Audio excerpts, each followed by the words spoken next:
सो आज हम जो टॉपिक कर रहे हैं उस टॉपिक का नेम है HTML फॉर्म्स।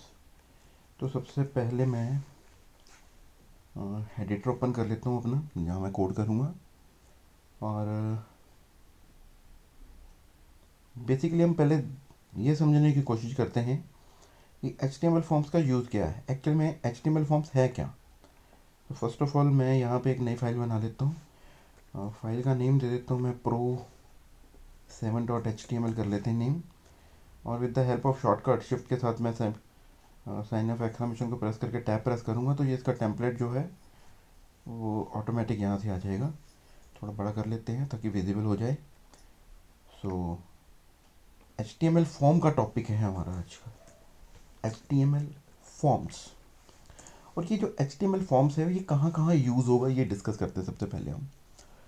तो फर्स्ट ऑफ ऑल अगर बात करें, अगर हम, मैं यहाँ पे फेसबुक ओपन करता हूँ। ये जैसे मैंने फेसबुक ओपन किया यहाँ पे, तो आप यहाँ देखेंगे कि एक लॉगिन पेज ओपन हुआ है। ठीक है जी। तो ये जो आपको दिख रहा है यहाँ पे, जहाँ पे आपको अपनी ईमेल आईडी ऐड करनी है या फिर आपको अपना पासवर्ड एंटर करना है, ये जो पार्ट है ये फॉर्म का है। ये फॉर्म के बिना पॉसिबल नहीं है। आपको एक और एग्जांपल देता हूँ मैं। यहाँ पे क्रिएट न्यू अकाउंट पे क्लिक कर दो, एक पॉपअप ओपन हो रहा है, एक नया जस्ट एक like alert box type open हो रहा है। और यहाँ पे क्या लिखा नज़र आ रहा है, sign up it's quickly and easy. तो ये भी क्या है, आपका फॉर्म का पार्ट है। यहाँ आप कुछ एंट्री कर सकते हैं, लाइक अपना फर्स्ट नेम डाल सकते हैं, लास्ट नेम डाल सकते हैं, मोबाइल नंबर एंटर कर सकते हैं, पासवर्ड एंड ब्ला ब्ला जो भी है फॉर्म में नज़र आ रहा है आपको। तो ये फॉर्म का पार्ट है। जब भी आपको कोई डेटा एंट्री करनी है तो आपको क्या करना है, फॉर्म बनाना है। तो फॉर्म बनाने के लिए क्या क्या करना चाहिए आपको, कौन कौन से टैग यूज़ होंगे, वो आज हम डिस्कस करने वाले हैं। सो आपको एक छोटा सा पॉइंट और बताऊं, जब आप लॉगिन कर लेते हैं फेसबुक को या किसी भी सोशल मीडिया की वेबसाइट को, तो वहाँ पे आपके पास डिफरेंट डिफरेंट एक्टिविटी होती हैं। जैसे कि आप अपनी प्रोफाइल को एडिट भी कर सकते हैं, तो वो भी एक फॉर्म का ही पार्ट हो गया। और लाइक कई एक्टिविटीज़ हैं, लाइक कोई पिक्चर अपलोड करनी है, अपना पोस्ट अपलोड करना है, तो ये सारे के सारे जितनी भी एक्टिविटी हैं ये फॉर्म की हेल्प से ही सॉल्व हो रही हैं। सो फॉर्म एक क्रूशल रोल प्ले करता है आपका यहाँ पे। तो एक और एग्जांपल आपको देता हूँ। जब आप कोई वेबसाइट बनाते हैं, dynamic website you can say, तो उसमें दो पार्ट होते हैं। एक होता है यूज़र एंड और एक आपका होता है एडमिन एंड। ये दो आपके एंड होंगे यहाँ पे।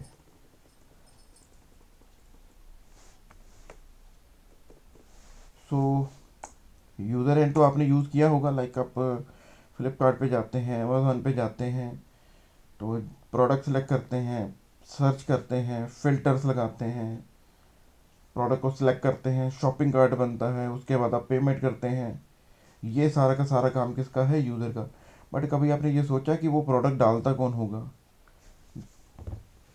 ठीक है, वो एडमिन का पार्ट हो गया। एडमिन क्या करता है, डिफरेंट डिफरेंट जो लाइक प्रोवाइडर्स बोल सकते हैं या शॉपकीपर्स हो गए, उनको ऐड करता है। और शॉपकीपर्स जो हैं वो क्या करते हैं, प्रोडक्ट डालने का काम करते हैं। लाइक मोबाइल डाल लेंगे, क्लॉथिंग्स हो जाएगी और अदर चीज़ें। ये सारा पार्ट भी जो है वो किसकी हेल्प से बनेगा, आपका फॉर्म से ही बनेगा। सो शुरू करते हैं इसका। पिछले लेक्चर को ही आगे कंटिन्यू करते हुए मैं एक टेबल बना लेता हूँ यहाँ पे। टेबल लिखा, टैब का बटन प्रेस किया, ये टैग ओपन क्लोज अपने आप कर लेगा। और प्रीवियस लेक्चर के अकॉर्डिंग हमने देखा था कि मैंने बॉर्डर दिया था, इसको थोड़ी सी सेल पैडिंग दी थी, या प्रीवियस लेक्चर में देख सकते हैं जो टेबल का करवाया था मैंने। यहाँ मैंने टेल सेल की स्पेसिंग दे दी, ये मैंने सेल की स्पेसिंग भी दे दी। और इसको थोड़ी वेट्स भी दे देते हैं टेबल को, क्योंकि अभी तक हमने सी एस आई शुरू नहीं की। जब सी एस आई शुरू करेंगे तो ऑब्वियस सी बात है फिर हम टेबल के बिना भी फॉर्म या कोई और एक्टिविटी बनाने की कोशिश करेंगे। तो एक चीज़ और रहेगी यहाँ पे, मैं इसको वेट दे देता हूँ। वेट मैं कितनी लेके चलता हूँ, 80% of the area, like body का 80% एरिया मैं टेबल के साथ कवर करने वाला हूँ। आप 70 कर लो, 80 कर लो, जितना आपको ठीक लगता है। मैंने 80 कर लिया। यहाँ पे टी आर टैग लगा लिया मैंने। एक टी डी टैग के अंदर मैं क्या बनाना चाहता हूँ, लाइक मैं लिखना चाहता हूँ एंटर यूज़र नेम, और साथ साथ इसको चेक भी करते रहते हैं कि इसकी आउटपुट क्या आई। तो अभी तो क्या हुआ, सिर्फ एक टेबल बना, बॉर्डर लग गया होगा, स्पेसिंग आ गई होगी, और एक का इसके ये देखो जरा, और एक टेबल टैग के अंदर मैं टी डी टैग और लगा लेता हूँ, राइट हैंड साइड में लगा लेता हूँ। और इसके अंदर मैंने क्या लगाया, एक इनपुट टैग। टैब का बटन प्रेस करो तो बाय डिफॉल्ट ये क्या उठा रहा है, इसका type text, non container tag है तो टेक्स्ट। अब यहाँ देखेंगे तो ये छोटा सा एक एंट्री के लिए बन चुका है, एक डेटा एंट्री फॉर्म जहाँ पे आप कुछ लिख सकते हो, लाइक संदीप लिख दिया या अपनी ईमेल आईडी लिख दिया, जो भी आपको ठीक लगता है लिख सकते हैं आप यहाँ पे। अब इस टैग में कुछ एट्रीब्यूट्स भी होते हैं, like value. Value by default blank ही होती है, लगाओ या ना लगाओ कोई फ़र्क नहीं पड़ता यहाँ पे। बट अगर आप इसमें कुछ लिखते हो तो ये ऑटोमेटिकली विजिबल हो जाएगा यहाँ पे। जैसे ही आप वेबसाइट को ओपन करोगे और जो वैल्यू टैग के अंदर लिखा था वो अपने आप ही अपीयर हो गया। आप डिलीट भी कर सकते हो, डिलीट करने के बाद आप कुछ और भी लिख सकते हो। लेकिन जब भी आप वेबसाइट को ओपन करोगे, पेज को ओपन करोगे, बाय डिफ़ॉल्ट क्या लिखा नजर आएगा, संदीप ही लिखा नजर आएगा। मैं क्योंकि मैंने संदीप डाला था, संदीप ही लिखा नजर आ रहा है यहाँ पे। अगर आप चाहते हैं कि ये संदीप फिक्स रहे, चेंज ना हो, तो यहाँ रीड ओनली लिख दो, रीड ओनली लिख दो यहाँ पे, तो ये रीड ओनली बन गया। यहाँ पे रीड ओनली का मतलब क्या हो गया यहाँ पे, कि अब आप इसे चेंज नहीं कर सकते, ये कंटेंट आपका फिक्स्ड है, आप नहीं चेंज कर पाओगे। या फिर आप इसको यहाँ पे रीड ओनली की जगह डिसेबल भी कर सकते हो, डिसेबल्ड भी कर सकते हैं। तो डिसेबल्ड और इसमें क्या डिफरेंस आया, तो ये ब्लर सा हो जाएगा, रीड ओनली जैसे ही काम करेगा। अनेबल डिसेबल किया जा सकता है with the help of JavaScript and all that, तो आप इस तरीके से कर सकते हैं। तो फिलहाल के लिए मैं ये डिसेबल्ड एंड ऑल दैट यहाँ से हटा देता हूँ, ये भी हटा देता हूँ, और मैं यहाँ पे क्या लिखता हूँ, प्लेस होल्डर। प्लेस होल्डर मैं क्यों लगा रहा हूँ यहाँ पे, आपने नोटिस किया होगा यहाँ पे जब मैंने फेसबुक को ओपन किया था तो यहाँ पे कुछ वाटरमार्क टाइप दिख रहा था। जब मैं करेक्टर टाइप करता था तो ये क्लियर हो जाता था, जब मैं इसको क्लियर कर रहा हूँ तो यहाँ पे कोई लिखा हुआ नज़र आ रहा है। सो मैंने क्या किया, यहाँ पे प्लेस होल्डर नाम का एट्रीब्यूट लगाया, और इसके अंदर आप क्या लिख दो, एंटर यूज़र नेम। तो आप ये देखो कि यहाँ पे लिखा नज़र आ गया। अब यहाँ पे जब आपको टाइप करोगे तो ये क्लियर हो जाएगा, और आप इसे ब्लैंक छोड़ते हो तो यहाँ पे क्या आ जाएगा, ये प्लेस होल्डर के अंदर जो वाटरमार्क डाला है वो लिखा हुआ दिख जाएगा यहाँ पे। और इसके साथ आप क्या कर सकते हो, साइज़ नाम का भी एक एट्रीब्यूट होता है, आप 50 डाल दो यहाँ पे। तो ये थोड़ा सा आपको देखोगे ध्यान से तो ये बड़ा हो गया थोड़ा सा, बट ये रिकमेंडेशन में नहीं है।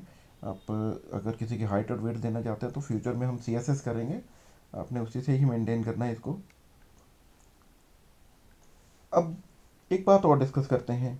मैंने यहाँ पे टेबल टैग के अंदर टेक्स्ट टाइटल डाल दिया, तो आप एक बात याद रखना, जब भी आपने टाइटल डालना है तो आपने लेबल टैग के अंदर डालना है, ऐसे। तो फिलहाल तो कोई बेनिफिट नहीं नज़र आ रहा, लिखा हुआ नज़र आ रहा है। फॉर के अंदर क्या लिखना है, फॉर के अंदर क्या लिखना है, जब आप ये इनपुट टैग लगा रहे हो इसमें एक और एट्रीब्यूट दिया जा सकता है जिसको क्या बोलते हैं, आईडी। आईडी में क्या दे देता हूँ, इसकी TXT1, ये यूनिक होनी चाहिए। और ये वाली आईडी मैं किसके साथ शेयर कर देता हूँ, इस लेबल में फॉर के साथ शेयर कर देता हूँ। ये इस तरीके से, इसका बेनिफिट क्या है, ये एक टैग और है मेरे पास रेडियो, वहाँ पे आपको पता चल जाएगा। यही नहीं, आप इसके साथ एक नेम नाम का एट्रीब्यूट भी लगा सकते हो। इसका नाम भी मैं रख देता हूँ टेक्स्ट वन रख देता हूँ, ये यूनिक होने चाहिए। फिलहाल के लिए आपको लगेगा कि हम तो इसको ऐसे ही लिख रहे हैं, कोई यूज़ नहीं है, लेकिन जैसे जैसे आप अपनी डेवलपमेंट में आगे बढ़ेंगे इनके यूज़ पता चलने शुरू हो जाएंगे आपको। तो फिलहाल आपको ये लगाने हैं, इसी तरीके से मैं इसको कॉपी कर लूँ अगर,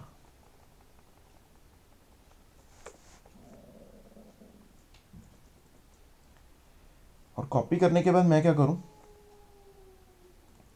एक काम करता हूँ, मैं इसको ब्लैंक ही कर देता हूँ फिलहाल के लिए, क्योंकि थोड़ा लेक्चर लंबा हो जाएगा नहीं तो। मैं देता हूँ एंटर पासवर्ड, वैल्यू भी हटा दो चाहे, कोई दिक्कत नहीं है। एंटर यूज़र नेम की जगह मैं क्या लिख देता हूँ, पासवर्ड लिख देता हूँ। साइज शुड बी 50 रहने देते हैं। आईडी यूनिक होनी चाहिए, तो इसका मतलब इसको 2 रखो, नेम भी 2 रखो। दोनों सेम हो सकते हैं, आईडी और नेम दोनों सेम हो सकते हैं, लेकिन एक टैग का नेम दूसरे टैग के साथ मैच नहीं करना चाहिए, एक टैग की आईडी दूसरे टैग की आईडी के साथ मैच नहीं करनी चाहिए। और इस टेक्स्ट की जगह मैं क्या रख देता हूँ, पासवर्ड रख देता हूँ। तो इसकी आउटपुट कैसी आएगी, दोनों देखने में सेम लग रहे हैं, बट यहाँ पे जो भी टाइप करोगे वो dot dot dot star star star and all that, जैसे कि आप कोड करता वैसे ही फॉर्मेट में नज़र आना शुरू हो जाएगा। पासवर्ड सीक्रेट पासवर्ड है, सीक्रेट कोड है, तो ये डॉट डॉट में ही आएगा। इसी तरीके से मैं यहाँ पे अगर कॉपी करके इसको पेस्ट कर दूँ और यहाँ मैं ईमेल आईडी डालना चाहूँ, तो पासवर्ड की जगह लिख दिया जाएगा ईमेल आईडी, प्लेस होल्डर में लिख दो एंटर ईमेल आईडी। और इसका ध्यान रखना कि ये यूनिक होना चाहिए, ये। लेकिन इसका बेनिफिट कहाँ पता चलेगा आपको, अगर आपने यहाँ पे फॉर्म बना रखा, फॉर्म नाम का टैग, मैंने फॉर्म नाम का टैग अभी नहीं लगाया, तो जब लगाऊंगा तो इसका यूज़ भी पता चलता। तो ईमेल के लिए ईमेल आ गया। अगर आपने कोई नंबरिक वैल्यू डालनी है तो आप इसको कॉपी कर लो दोबारा से, और यहाँ क्या लिख दो आप, लाइक क्वांटिटी लिख दिया मैंने, या यूनिट्स लिख दिया मैंने, नंबर एंटर यूनिट्स 50, इसको 4 दे देता हूँ। अब आप ध्यान देना यहाँ पे कि सारे इनपुट टैग ही हैं, बस सिर्फ टाइप चेंज होता जा रहा है उसका, like text, password, email, number, units. ये न्यूमेरिक वैल्यू पे चलेगा, ये देखो जरा। और इसी तरीके से इनपुट टैग की ही बात करें अगर हम, तो इनपुट टैग में ही यहाँ पे अगर मेरे पास चॉइस हो, लाइक चॉइस मतलब मैं यहाँ पे सिलेक्ट करना चाहता हूँ जेंडर, तो जेंडर में जो टाइप होगा वो रेडियो होगा, इसमें प्लेस होल्डर नहीं लगेगा, साइज नहीं लगेगा, ID should be there, ID लगेगी यहाँ पे कुछ ऐसे। लेकिन इसमें वैल्यू टैग के अंदर कुछ जो वैल्यू होगी डाली जाएगी, और इसमें लेबल टैग का यूज़ बहुत बड़ा है, कुछ ऐसे डाल दिया मैंने। और यहाँ मैंने क्या डाल दिया, रेडियो ही डाल दिया, और इसकी आईडी डाल दी मैंने 6। बस जब अब रेडियो बटन लगाया जाता है तो इसका नेम कॉमन रखा जाता है, रेडियो बटन में ही इनके नेम कॉमन रखे जाते हैं, और कहीं पे भी नेम कॉमन नहीं रखे जाएंगे। उसका रीज़न क्या है, मैं इसका रन करके दिखाता हूँ। लुक एट दिस, ये लेबल का पार्ट है, और ये रेडियो बटन बन चुका है। मैं मेल सेलेक्ट करूँ या फीमेल सेलेक्ट करूँ, लेकिन अभी देखो जरा, दोनों में से एक सेलेक्ट हो रहा है। ये किसकी वजह से सिलेक्ट हो रहा है, ये इसकी वजह से select। अगर आप इसको यूनिक कर दोगे तो ये क्या करेगा, दोनों को ही सिलेक्ट कर लेगा। तो दोनों में से एक सिलेक्ट होना चाहिए, दोनों के ग्रुप सेम रहने चाहिए, सो दैट्स वाई हम के दोनों के ग्रुप सेम रखे हैं। अब दोनों में से एक सिलेक्ट होगा, देखो जरा। अब लेवल के अंदर जो फॉर है उसका भी आपको यूज़ पता चल जाएगा। मैं चाहता हूँ फीमेल पे क्लिक करूँ मैं, तब भी सिलेक्ट हो जाए, मेल पे क्लिक करूँ तब भी ये सिलेक्शन हो जानी चाहिए। सो दैट्स वाई जो इसकी आईडी है वो आप इस फॉर के अंदर डाल दो, और जो ये वाली आईडी है 6 वाली, वो इसके अंदर डाल दो। अब क्या होगा, ये आपस में लेबल और रेडियो बटन आपस में कनेक्ट हो चुका है। आप मेल पे क्लिक करोगे तब भी सिलेक्ट हो जाएगा, यहाँ क्लिक करोगे तो सब, ये देखो जरा चल पड़ा ये देखो। फीमेल में कहीं पे भी क्लिक करो, ई पे भी क्लिक करोगे तब भी हो जाएगा। मतलब लेवल है, लेवल के किसी भी एरिया पे क्लिक करोगे तो ये सिलेक्शन हो जाएगी। ये इसका बेनिफिट है, क्योंकि ऊपर आपको नहीं पता चल पा रहा था, बट यहाँ पे आपको क्लियरली पता चल जाएगा कि हाँ क्या है। बट ऊपर आप चाहे लगाओ या ना लगाओ कोई फ़र्क नहीं पड़ता, लेकिन यहाँ तो लगाना पड़ेगा। सो जब आपको एक से ज़्यादा ऑप्शन में से कोई सिंगल सिलेक्शन करनी हो तो आपको रेडियो बटन लगाना है। आप सोच सकते हो कि रेडियो बटन कहाँ कहाँ यूज़ हो सकता है। Categories like SC ST general OBC and all that, इसमें से भी एक कैटेगरी सेलेक्ट होनी चाहिए, तो आप रेडियो बटन लगा सकते हैं। Payment gateways, payment gateway in the sense कि आप पेमेंट कैसे करोगे। आप पेमेंट UPI से करोगे, आप पेमेंट इंटरनेट बैंकिंग से करोगे, आप क्रेडिट कार्ड से करोगे, आप डेबिट कार्ड से करोगे, तो ये ऑप्शंस भी आप रेडियो बटन में डाल सकते हो। ये भी रेडियो बटन का ही पार्ट है। इसी तरीके से अगर मल्टीपल ऑप्शन चूज करनी है, जैसे कि मैं लिख लेता हूं यहाँ पे स्किल्स। अब एक पर्सन के अंदर मल्टीपल स्किल हो सकते हैं, तो radio button replace with check box. ID should be 5 6 7 8, और इसको नाम दे देता हूँ मैं CK मतलब चेक बॉक्स, सेम ही रखता हूँ। और इसके अंदर क्या रख देता हूँ, स्किल्स में लिख दिया मैंने कि इस पर्सन को HTML आती है, इसको CSS भी आती है। और इस लेबल के अंदर मैंने क्या लिख दिया, HTML लिख दिया, और इसके अंदर लिख दिया मैंने CSS। एक और ले लेते हैं, यहाँ रख दिया मैंने 8 और 9। इस पर्सन को जावास्क्रिप्ट भी आती है, यहाँ रख दिया मैंने 9, यहाँ रख दिया मैंने 8, यहाँ रख दिया मैंने 7। परफेक्ट। सो मेरे पास चेक बॉक्सेस बन चुके हैं। इसमें क्या होगा, आप मल्टीपल सेलेक्ट कर सकते हो। अब आप बात नोटिस करो एक, कि जब मैं इस पेज को लोड कर रहा था तो ये बिल्कुल ब्लैंक आ रहे हैं। आप चाहते हो कि बाय डिफ़ॉल्ट HTML पे और CSS पे चेक लगा होना चाहिए, तो ठीक है, डोंट वरी, आप यहाँ पे चेकड लिख दो, यहाँ पे भी चेकड लिख दो। और आप चाहते हो कि मेल सेलेक्ट हो जाना चाहिए अपने आप ही मेरे बिना कहे, तो यहाँ पे भी चेक लगा दो यहाँ पे। और आप यहाँ पे ये देखो, तीनों सेलेक्ट कर लो, फीमेल सेलेक्ट कर लो। जैसे ही आप रीलोड करोगे, देखो बाय डिफॉल्ट सिलेक्शन बन गई।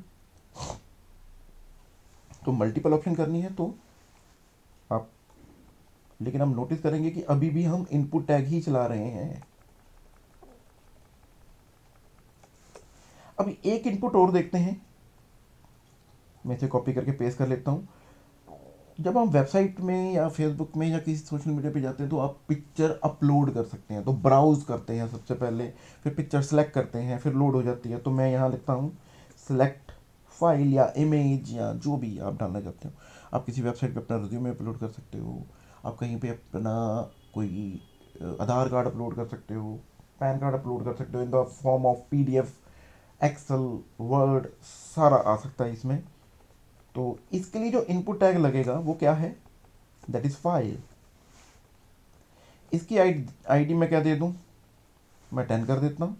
नेम शुड बी फाइल ही दे देते हैं, वैल्यू की ज़रूरत इसमें नहीं होती, और ये भी ज़रूरत नहीं है, इसको भी हम डिलीट कर देते हैं। तो आप देखेंगे कि क्या बनेगा, यहाँ पे एक ब्राउज बन जाएगा। जैसे आप यहाँ ब्राउज पे क्लिक करेंगे, आप कोई पिक्चर सेलेक्ट कर सकते हैं, पिक्चर भी सिलेक्ट कर सकते हैं, PDF भी सिलेक्ट कर सकते हैं, EXE सिलेक्ट कर सकते हैं, जे फाइल। क्यों, क्योंकि यहाँ पे ऑल लिखा नज़र आ रहा है। मैं चाहता हूँ सिर्फ और सिर्फ इमेज सेलेक्ट होनी चाहिए। तो आपको यहाँ क्या करना है, एक एट्रीब्यूट यूज़ करना है जिसका नाम क्या है, एक्सेप्ट इमेजेस स्लैश स्टार। इसका मतलब क्या हुआ, जितने भी फॉर्मेट हो गए इमेज के वही आएंगे यहाँ पे। गड़बड़ आ रही है, इमेजेस, इमेज,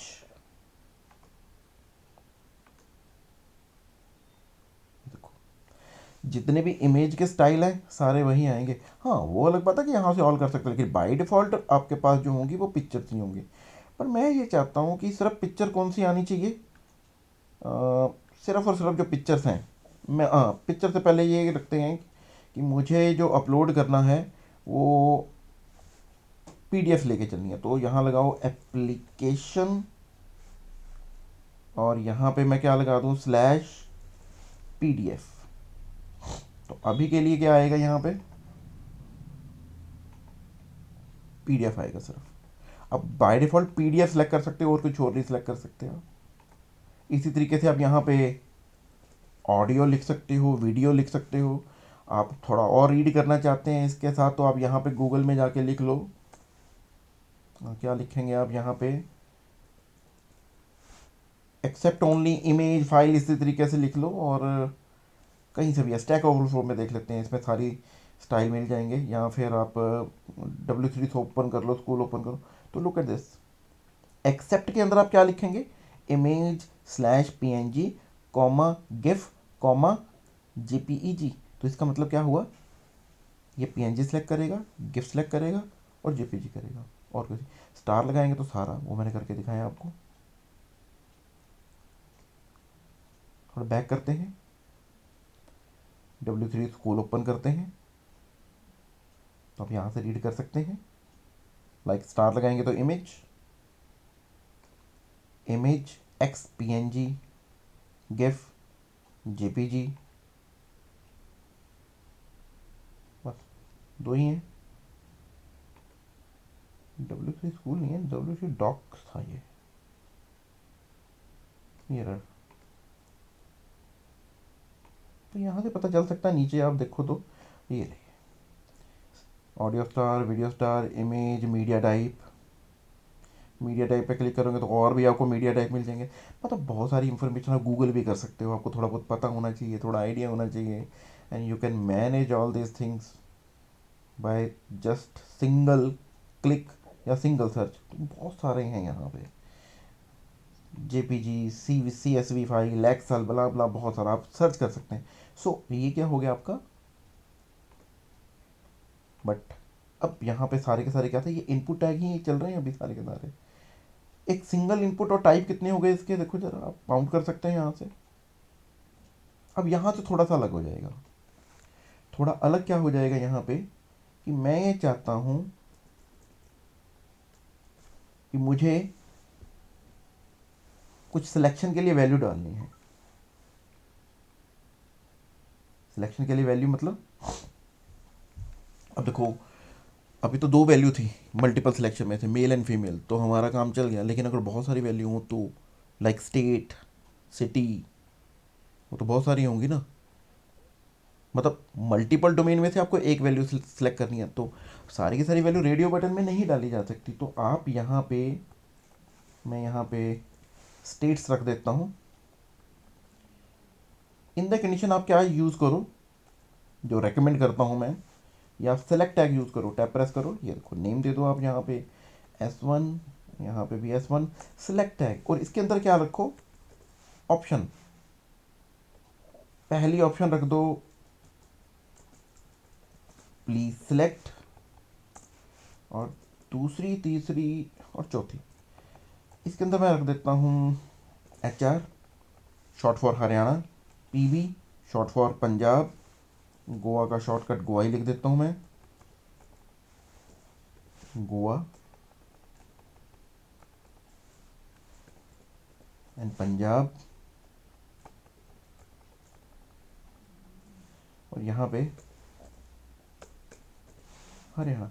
अब आप देखो जरा, यहाँ पे जितनी बड़ी मर्जी लिस्ट हो जाए ऐसे आएगा ये। 3 वैल्यू डालनी अभी मैं, हो सकता 30 भी हो सकती हैं।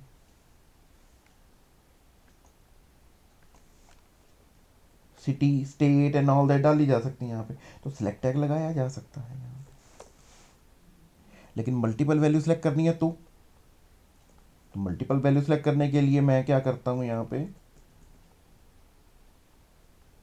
मल्टीपल वैल्यू सेलेक्ट करने के लिए क्या लगाए हम यहाँ पे, स्किल्स ही लगा लेते हैं। मज़े की बात है कि इसमें भी सिलेक्ट टैग ही लगेगा। और स्किल मैंने क्या डाल दिया यहाँ पे, C लैंग्वेज। सी, CPP,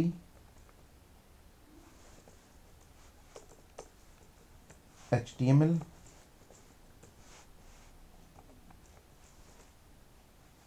C++, दोनों अलग हो सकते हैं। एक और डाल देते हैं, एक या दो और डाल देता हूँ मैं। जावा लैंग्वेज डाल दी मैंने, पाइथन डाल दी मैंने,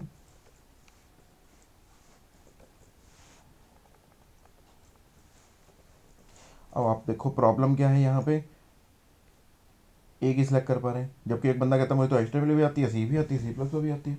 तो मल्टी सेलेक्ट करने के लिए क्या बनाओ, यहाँ तो आप बनाओ चेक बॉक्सेस, या फिर आप सिंपली क्या लिख दो यहाँ पे, मल्टीपल इज इक्वल मल्टीपल। अब मल्टीपल लगाने से क्या होगा, ये ऐसा बन जाएगा, आप मल्टीपल वैल्यू सेलेक्ट कर सकते हो विद द हेल्प ऑफ की कंट्रोल बटन। जब आप कंट्रोल बटन प्रेस करोगे तो ये मल्टीपल वैल्यू सेलेक्ट करेगा, देखो जरा। सिंगल प्रेस करोगे ऐसे तो सिंगल करेगा, तो ये एक हो सकती है।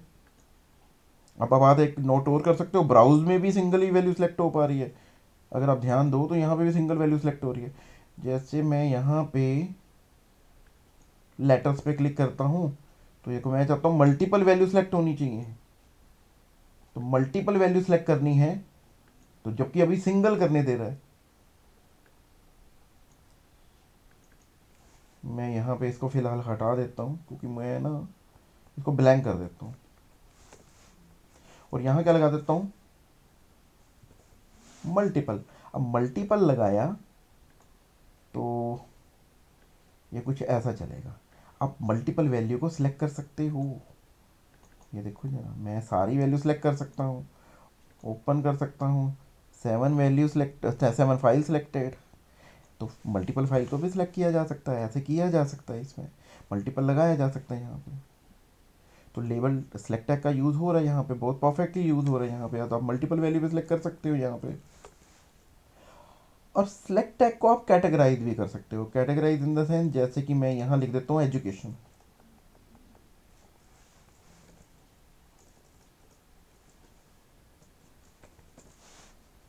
और यहाँ मैं क्या कर देता हूँ 3, ऊपर मैंने शायद चेंज नहीं किया, इसको मैं 2 कर देता हूँ, ये क्यों रह जाए। और मैं ये चाहता हूँ ये जो ऑप्शन ग्रुप है मेरा, ये कैटेगराइज हो जाए। Categorise in the sense education में मैं एक लगाता हूँ ऑप्ट, ये दैट मीन ऑप्शन ग्रुप, और इस ऑप्शन ग्रुप के अंदर मैंने डाल दिया एक लेबल, और लेबल में लिख दिया मैंने ग्रेजुएशन, और इस ऑप्शन ग्रुप के अंदर मैं क्या रख देता हूँ, इस ऑप्शन को रख देता हूँ। इसका मतलब अब इसके अंदर जो भी डेटा डाला जाएगा वो ग्रेजुएशन से रिलेट करेगा। जैसे मैंने बीए डाल दिया, बीए ग्रेजुएशन का पार्ट है, बीसीए ग्रेजुएशन का पार्ट है, बीएससी जो है वो ग्रेजुएशन का पार्ट है।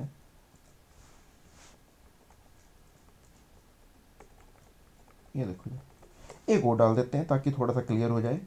मैं दूसरा ऑप्शन ग्रुप बना देता हूँ, इस ग्रेजुएशन की जगह मैं लिख देता हूँ पोस्ट ग्रेजुएशन। तो बीए की जगह एमए कर दिया मैंने, ये पोस्ट ग्रेजुएशन में आता है, ठीक है। एमएससी पीजी में आ जाता है, एक और डाल देते हैं,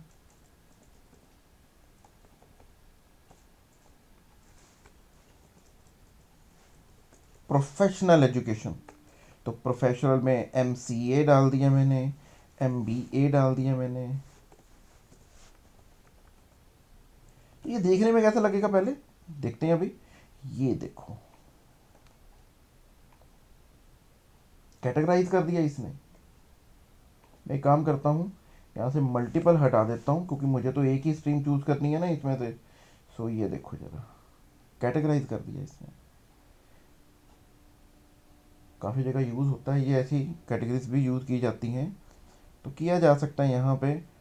सो इसमें भी आप सिलेक्शन लगा सकते हो। मैं चाहता हूँ कि बाय डिफ़ॉल्ट हरियाणा चूज़ हो जाए, तो आप हरियाणा के आगे यहाँ पे सिलेक्टेड लगा सकते हो। अब जैसे सिलेक्टर लगाओगे तो बाइट वर्ड हरियाणा सिलेक्ट हो रहा है, ये देखो जरा। सो सिलेक्ट टैग का यूज़ आपको मैंने बताया अभी, जितने वे हो सकते हैं। और एक कोई नोट लिखना चाहते हो, अबाउट योर सेल्फ लिखना चाहते हो, या कुछ भी लिखना चाहते हो, तो इन द कंडीशन आप क्या लगा सकते हो, मैं यहाँ लिखता हूँ अबाउट योर सेल्फ। और यहाँ पे इन द कंडीशन क्या लगेगा, टेक्स्ट एरिया, मैं T1 नेम दे देता हूँ इसको। कॉलम नंबर ऑफ कॉलम मैं 50 कर देता हूँ, रो 10 ही रख देता हूँ। तो इसकी आउटपुट कैसी आएगी, लुक एट दिस। इसमें ये होगा, इसमें मल्टी लाइन एंटर की जा सकती है, डिलीट की जा सकती है, जबकि इनमें नहीं किया जा सकता। ऊपर जो है ना, इनमें नहीं किया जा सकता। So this is all about form. ये फॉर्म है सारा का सारा आपका। अब कुछ एक्स्ट्रा टैग हैं छोटे छोटे, जैसे किसी को अपनी डेट ऑफ बर्थ डालनी थी, तो मैं चाहता हूँ एक कैलेंडर ओपन हो जाए, थोड़ा ऊपर बना देता हूँ, मैं यहाँ बना देता हूँ। मैं यहाँ पे सिलेक्ट क्या करना चाहता था, डेट ऑफ बर्थ। बस आपको सिर्फ यहाँ लिखना क्या है, डेट लिखना बस। वैल्यू इसमें नहीं आएगा, प्लेस होल्डर इसमें नहीं आएगा, ये हो सकता है। तो मैं इसको D1 कर देता हूँ, थोड़ा डिफरेंट हो जाएगा। इसका बेनिफिट क्या होगा, सिंपली ये कैलेंडर बना देगा एक, कुछ ऐसे, ठीक है। और इसी तरीके से कुछ वेबसाइट ऐसी होती है जहाँ टाइम एंटर किया जाता है। हाँ, वो एस्ट्रोलॉजी वगैरह की वेबसाइट होती हैं, वहाँ पे टाइम भी एंटर करना पड़ता है। तो आपको जस्ट आप क्या करना है, टाइम ऑफ बर्थ क्या है, आपको सिर्फ और सिर्फ यहाँ पे टाइम लिखना है, और यहाँ पे चेंज कर दो, T कर दो। सो ये आपको किस तरीके से दिखेगा, ये देखो। अब आप एक बात नोटिस करना, दोनों का लुक जो है वो ब्राउज़र पे डिपेंड करता है। अगर आप इसे दूसरे ब्राउज़र में ओपन करेंगे तो ये लुक कैसा नज़र आएगा आपको, ये देखो जरा, ये देखो जरा, ये देखो जरा। तो ये ब्राउज़र के ऊपर डिपेंडेंसी है इसकी। और फाइनली लास्ट में एक क्या दिया जा सकता है, एक बटन दिया जा सकता है, ताकि ये डेटा जब मेरी वेबसाइट रेडी हो जाए, जो भी मैं डेटा इसमें फिल करूं, वो डेटा मेरा कहीं जाके सेव हो जाए एंड ऑल दैट। इसके लिए किसी प्रोग्रामिंग लैंग्वेज की रिक्वायरमेंट होती है हमें, बट डिज़ाइन तो बनाना पड़ेगा ना पूरा। तो मैं यहाँ पे क्या लिख देता हूँ, इनपुट,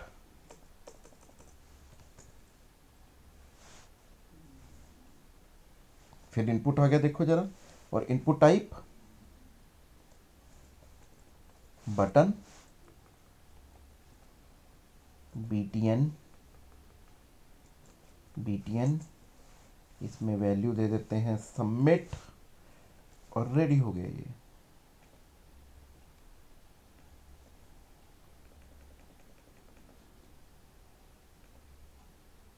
ठीक है जी। और एक और बटन दे देते हैं यहाँ पे, रीसेट।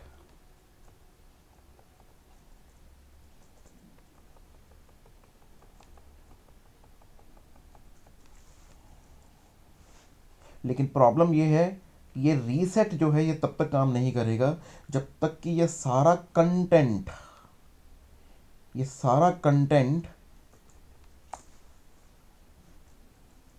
एक फॉर्म के अंदर नहीं होगा।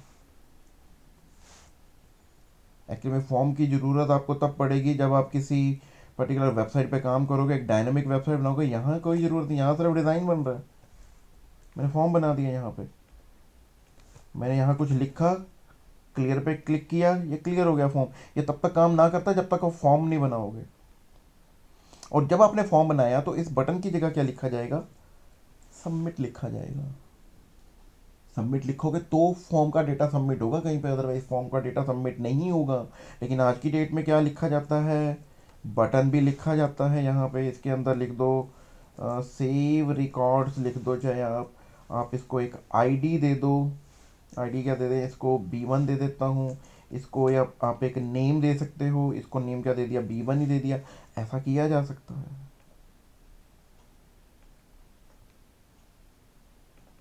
ये देखो ऊपर जा रहा, देखो डेटा। और ये जो दिख रहे हैं आपको T1 D1, ये क्या है, ये फॉर्म के अंदर